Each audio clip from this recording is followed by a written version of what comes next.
লক্ষ লক্ষ টাকা নিজের সংসারের জন্য সঞ্চয় করতে না পারলেও 2-1 পয়সা যাই বাঁচে তাই কিন্তু নিজের সংসারের সঞ্চয়ের জন্য অনেক। তো চলো আজকের এই ভিডিওটা এখান থেকে স্টার্ট করছি। Hello everyone, good morning. আশা করছি সকলেই খুব ভালো আছো। বীরভূম জেলার ছোট্ট একটা শহর থেকে আমি সুধা আবারও চলে এসেছি নতুন দিনের নতুন আরো একটা ব্লগ নিয়ে। তাহলে সাথেই থাকো আমার। আশা রাখছি আজকের ব্লগটাও তোমাদের প্রত্যেকের খুবই ভালো লাগবে। আজকে হচ্ছে শুক্রবার, ঘড়ির কাঁটায় বাজে মোটামুটি ওই 7:30 থেকে 8টা মতো। আমার কিন্তু আজকে স্নান পুজো সমস্ত কিছুই হয়ে গেছিল। আর ওই তো দেখতে পেলে ওইদিকে জানলাটা খুলে দিলাম। তারপরে এই যে কালকে যে চিরুনটা আর কি ভিজিয়ে রেখেছিলাম, চিরুনটা নয় চিরুনগুলো, তো সেইগুলোই এই যে আজকে ভালো করে পরিষ্কার করে দিচ্ছি। কালকে কিন্তু কয়েকটা পরিষ্কার করেছি আর আজকেও দেখো পরিষ্কার করছি। তবে কি বলতো, ভিজিয়ে রেখেছিলাম তো সেই কারণে কিন্তু কোনোভাবে আমাকে আসলে পরিশ্রম করতে হয়নি, এমনি এমনি কিন্তু পরিষ্কার আছেই। তবুও কিন্তু একটু করে মানে ব্রাশে করে ঘষে দিলাম।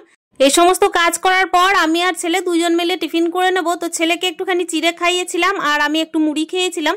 তো এই সমস্ত আর কি কাজ বাজ সেরে তারপর না একটু বাজার যাব। আসলে কাঁচা বাজারটা কিন্তু একেবারে বলতে পারো যে ফুরিয়ে গেছে, তো বাড়ন্ত অবস্থায় কিন্তু এখন যেতেই হবে।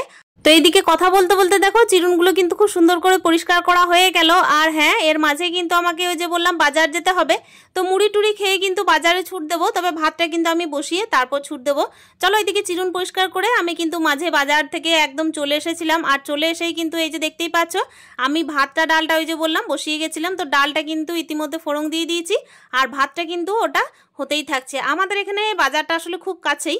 কাছেই বলতে কিরকম বলো তো, ঘরের দরজা থেকে কিন্তু একটুখানি গেলেই মোটামুটি বাজারটা পাওয়া যায়। এই দিক থেকে বলতে পারো আমার সুবিধা। তবে সুবিধা বলতে গেলে আর একটা বিষয়ে কি বলতো, অসুবিধাও আছে। যেহেতু হাট করতে যায় না, তো হাটে কি হয় যে সবজি কিনলে একটু সাশ্রয় হয়। আর আমাদের এখানে যেহেতু মেন রোডের ওপরে বাজারটা, সেই জন্য কিন্তু একটু দামটা বেশিই নিয়ে নেয়, ডবলই নিয়ে নেয় বলতে পারো। তবুও দেখো আমাদের যে ডবল দাম নিয়ে নেবে তার মানে যে খাবো না সেটা করলেও হবে না। তবে কি বলতো, একজন গৃহিণী হিসেবে কিন্তু ঠিকঠাক চলারও চেষ্টা করি। হতে পারে লক্ষ লক্ষ টাকা বাঁচাতে পারি না। আমার মা যখন হাট যান তখন কিন্তু আমি ওই হাটের বাজারটা আর কি করতে দিয়ে দিই। আর যখন আমার সম্ভব হয় তখন কিন্তু যেদিকে আর কি সস্তা পাই সেদিকেই যাওয়ার চেষ্টা করি।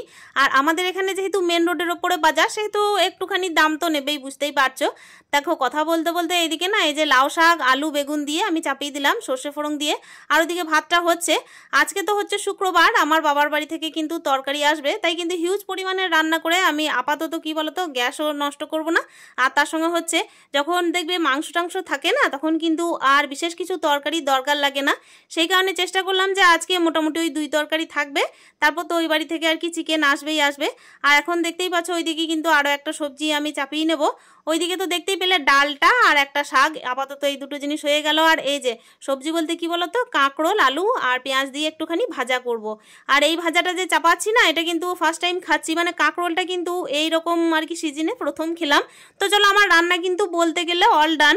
এরপর কিন্তু দেখো আমি বাজারটা যে সমস্ত জিনিস আর কি এনেছিলাম সেটা কিন্তু গামলার মধ্যে ঢেলে নিয়েছি। আমি তো থলির মধ্যে এনেছিলাম। আর এখন যে প্যাকেট থেকে আমি আর কি লঙ্কা আর আদাটা বের করেছি সেটা কিন্তু বিকালে এনেছিলাম। তো বিকালে যখন এনেছিলাম তখন কিন্তু আমার লঙ্কার বোটাগুলো ছাড়ানো হয়নি। তো এখন কিন্তু দেখছি যে সমস্ত সবজিগুলোকে তো আমাকে ধুয়ে রাখতেই হবে, তখন এখনই কিন্তু এই কাজটাও সেরে নিই, মানে লঙ্কার বোটাটাও এই টাইমেই ছাড়িয়ে নেওয়া যাবে। আর আলুটা কিন্তু আমি থলির মধ্যে যখন এনেছিলাম তখন কিন্তু একসাথে সবজিগুলোকেও আর কি নিয়ে এসেছিলাম। তো দেখছি সবজিগুলোর মধ্যে কিন্তু প্রচুর ধুলো লেগে গেছে, তো সেগুলোকেও কিন্তু ধুয়ে নিতে হবে, তাছাড়া কিন্তু দেখতে একদম খুব খারাপ লাগছে। আর আলুর ধুলোর জন্য না সবজিগুলো একদম হলদে হলদে হয়ে গেছে। আমাদের এখানে যে বাজারটা বসে, তো সেই বাজারের কথা বলি, সেই বাজারটাই কিন্তু হাটের তুলনায় বলতে পারো ডবলের থেকেও বেশি দাম। তবে হ্যাঁ, যখন দেখো ঘরের মধ্যে সবজি একদম বাড়ন্ত থাকবে তখন তো না আনলেও চলবে না, ছুটে ছুটে কিন্তু নিয়েও আসতে হবে। আর যেহেতু ছেলের স্কুল থাকে, তারপর হচ্ছে কি সকাল থেকে অনেক কাজের চাপ থাকে, তখন কিন্তু দেখো হাটও যাওয়া সম্ভব হয় না। তাই বলে কি দেখো এখন যখন সবজির দামটা অনেকটাই আমাদের এই বাজারে বেশি পাওয়া যাচ্ছে, তখন যে আমি 1 কিলো 2 কিলো এমন আর কি পরিমাণে নিয়ে নেবো সেটাও করার চেষ্টা করি না। এমনই নেওয়ার চেষ্টা করি যেন আমার মোটামুটি আজকে কালকে এরকম চলে যায়। তারপর দেখো যেদিকে সাশ্রয় হবে সেই বাজারে তো যেতেই হবে, তাই না? গৃহিণী হিসেবে যখন একটা সংসারকে নিজে একা পরিচালনা করছি, তখন কিন্তু সবসময় এই চেষ্টাটাই থাকবে যে 2 পয়সা কোন দিকে কমে, 2 পয়সা কোন দিকে সাশ্রয় হয়, সেইটারই চেষ্টা করব। আর আমি যে গৃহিণী হিসেবে লক্ষ লক্ষ টাকা ঘরে জমাতে পারছি সেটা কিন্তু আমি বলবো না। তবে সবসময় আমার উদ্দেশ্য থাকবে 2 পয়সা বাঁচলেও কিন্তু সেই 2 পয়সা আমার জন্য অনেক। আর এই যে সমস্ত সবজিগুলো এনেছি সেগুলো কিন্তু 10 টাকা 10 টাকা করে এনেছি, জানো তো। পটল, কুঁদরি, তারপর লঙ্কা, আদা, তারপর রসুন, ওইদিকে ঢ্যাঁড়স আছে। তারপর দেখো এদিকে কুঁদরিটা পটলটাকে দেখতে পাচ্ছ, পটলের মতোই দেখতে, যদিও বড় সাইজ সেই কারণেই। ওদিকে কচু এনেছি, সেটাও কিন্তু 10 টাকার এনেছি। আর পেঁয়াজটা তো আমি কালকে এনেছিলাম, ওটা কিন্তু 500 এনেছিলাম, সেটা কিন্তু আপাতত মোটামুটি দেখতেই পাচ্ছ অনেকটা কমে গেছে। আর আলু নিয়ে এসেছি 3 কিলো। এই সমস্ত জিনিসগুলো কিন্তু আপাতত নিয়ে এসেছি। এইটা যে আমার 1 সপ্তাহ চলে যাবে তাও না, কিন্তু আমি আপাতত 2-1 দিন চালিয়ে নিতে পারবো। তারপর যখন যেদিকে আর কি সাশ্রয় হবে আমার, সেই বাজারে আমি গিয়ে আবারও কাঁচামাল তুলে আনবো। এরকমভাবেই চলার চেষ্টা করছি। আর এই যে কাঁকরোল দেখছো, এখন 2টো আছে। এই কাঁকরোল কিন্তু 4টে ছিল, তো 4টে কাঁকরোলের মধ্যে আমি 2টো রান্না করলাম, আজকে ভাজা করলাম, আবার ওটা রেখে দিয়েছি, আবার না হয় কালকে করা যাবে। এরকম করেই চলার চেষ্টা করি, জানো তো বন্ধুরা। এই বর্তমান দুর্মূল্যের বাজারে একজন গৃহিণীকে একার দ্বারা মানে সংসার চালাতে গেলে কিন্তু অনেকটাই বুদ্ধি খাটিয়ে চলতে হয়। আর ব্যাপার হচ্ছে কি বলতো, 2 পয়সাও যদি এই সংসারের জন্য বাঁচে না, সেটাও জানবে কিন্তু নিজের জন্য অনেকটাই। কেন কি একজন গৃহিণী শুধুমাত্র খুন্তি নেড়ে যদি সংসারের জন্য 2 পয়সা বাঁচাতে পারে, সেই তো বিন্দু বিন্দু করে সিন্ধু একদিন না একদিন হবেই, তাই না? এমনিতে দেখো, বুদ্ধি করে চললে কি হয় যে সংসারের জন্য 2 পয়সা তো বাঁচেও, তার সঙ্গে হচ্ছে কি এক্সট্রা কিছু আর কি ইনভেস্ট হয় না, এক্সট্রা কিছু নষ্টও হয় না। অতিরিক্ত সবজি কিনে রাখলে সংসারের জন্য যে সেটা কাজেই লাগবে এমন কিছু নয়, বরং তার উল্টোটাও হতে পারে। এক তো এক রকমের সবজি প্রত্যেকদিন খেতে ইচ্ছে করবে না, তার উপর কি হবে, সেটা পচেও যাবে। তো আমি কিন্তু সবসময় চেষ্টা করি অল্প অল্প করে মানে নানা রকমের সবজি কিনে রাখার। আর সব থেকে বড় ব্যাপার হচ্ছে কি, যেদিকে একটুখানি সাশ্রয় হবে সেই দিকেই কিন্তু সবজিটা কিনে রাখাটা ভালো। যখন দেখো আমাদের তাড়াহুড়ো থাকবে, তখন তো কিছু না কিছু সামনে যেটা পাবে সেটা কিনতেই হয়। কিন্তু যখন দেখবে আমাদের কাছে আর কি সময় অফুরন্ত থাকে, একটুখানি আর কি সময় বের করে অন্য কোথাও গিয়ে যদি বাজারটা করা যায়, তাহলে কিন্তু মন্দ হয় না। আমার মা কিন্তু দেখবে হাটের থেকে প্রায় দিন বাজার করে আনে, আমি তো তোমাদেরকে ভিডিওর মধ্যে দেখিয়েছি। তো তখন কিন্তু আমি এই 50 টাকা 100 টাকা দিয়ে প্রচুর আর কি সবজি পাই, জানো তো, যে সবজিগুলো কিন্তু আমি খেয়ে শেষ করতে পারি না। তো ওইভাবেই কিন্তু চলার চেষ্টা করি। আর দেখো, কথা বলতে বলতে ওইদিকে কিন্তু আমার সবজিগুলো ধুয়ে রাখা হয়ে গেছে, প্যাকেটের মধ্যে ভরে দিলাম। আর এই যে ফুটো ফুটো যে আর কি প্লাস্টিকের ঝুড়িটা আছে, তো ওটার মধ্যে কিন্তু আমি এই যে লঙ্কা আর বোটা ছাড়িয়ে রেখে দিচ্ছি। আদা আর লঙ্কাটাকে এখানেই ধুয়ে আমি রেখে দেবো, তারপর ফ্রিজের মধ্যে তুলে দেবো। সঞ্চয় হচ্ছে এমন একটা জিনিস, জানো তো, সঞ্চয়ের মধ্যে কিন্তু মা লক্ষ্মীর বাস। আর আমরা গৃহিণীরা কিন্তু সংসারের জন্য ইনকাম না করতে পারি, তবে হ্যাঁ, ইনকাম না করলেও কিন্তু এই সংসার থেকেই নিজে নিজে একটু একটু করে সঞ্চয় করার চেষ্টা করি। আর সেটাকে কি বলতো, সমস্ত দিক আর কি মেনটেন করে, শুধুমাত্র যে সবজি বাজার করে তা নয়, সমস্ত দিকই, গ্যাস খরচা বলো, তারপর সংসারটাকে ঠিকঠাকভাবে পরিচালনা করে বলো, নিজের প্রত্যেক দিনের খরচটাকে মেনটেন করে বলো, সমস্ত দিকই কিন্তু সুন্দর করে চালানোর চেষ্টা অতি অবশ্যই করি।